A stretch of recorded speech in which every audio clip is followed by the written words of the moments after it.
حضرت اسامہ بن زید رضی اللہ تعالیٰ عنہ بیان کرتے ہیں، رسول اللہ صلی اللہ علیہ وسلم نے فرمایا، میں معراج کی رات جنت کے دروازے پر کھڑا ہوا تو دیکھا کہ اس میں زیادہ تر داخل ہونے والے مساکین تھے، جبکہ صاحب ثروت روک لیے گئے تھے، اور آگ والوں یعنی کافروں کے لیے جہنم کا حکم دے دیا گیا تھا۔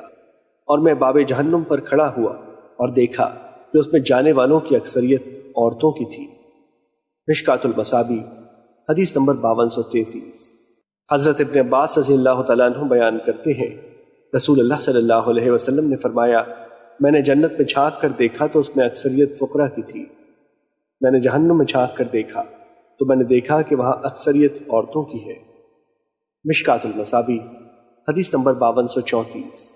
حضرت عبداللہ بن عمرو رضی اللہ تعالیٰ عنہ بیان کرتے ہیں، رسول اللہ صلی اللہ علیہ وسلم نے فرمایا، مہاجر فقراء روز قیامت مالداروں سے 40 سال پہلے جنت میں داخل ہوں گے۔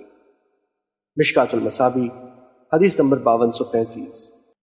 ابو ہریرہ رضی اللہ تعالیٰ عنہ بیان کرتے ہیں، رسول اللہ صلی اللہ علیہ وسلم نے فرمایا، جب تم میں سے کوئی مال اور صورت و جمال میں اپنے سے بہتر شخص کو دیکھے تو وہ اپنے سے کمتر شخص کو دیکھ لے۔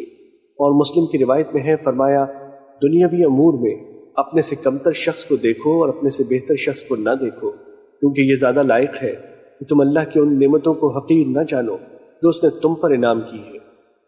مشکات المصابیح حدیث نمبر 5242۔ حضرت ابو ہریرہ رضی اللہ تعالیٰ عنہ بیان کرتے ہیں، رسول اللہ صلی اللہ علیہ وسلم نے فرمایا، فقراء مالداروں سے 500 سال پہلے جنت میں جائیں گے، جو کہ آدھا دن ہے۔ مشکات المصابیح حدیث نمبر 5243۔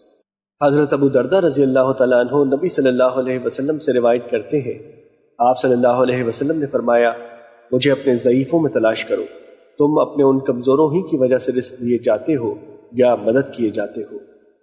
مشکات المصابیح حدیث نمبر 5246۔ حضرت قتادہ بن نعمان رضی اللہ تعالیٰ عنہ سے روایت ہے کہ رسول اللہ صلی اللہ علیہ وسلم نے فرمایا، جب اللہ کسی بندے کو پسند فرماتا ہے تو اسے دنیا کے مال و منصب سے بچا لیتا ہے، جیسے تم میں سے کوئی اپنے مریض کو پانی سے بچاتا ہے۔ مشکات المصابیح حدیث نمبر 5250۔